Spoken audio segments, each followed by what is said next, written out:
Okay, this is basic instructions for flip-up kit assembly.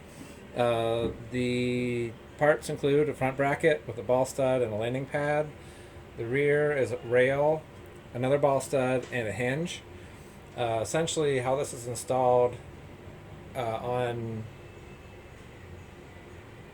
the majority on a forward or a rear installation, the bracket will mount flush here. The front of this rear hinge will be 13 and 3/4 of an inch to the front of the bracket. That's really important because the strut that gets installed, the fat end will go to the back. The front end is the skinny end. When this closes, you'll see how tight this gets here. And this overhangs a bit, about a 1/2 inch. So that's a really important measurement. If that is incorrect, this structure, the assembly will bind and it won't work properly. That's basically it.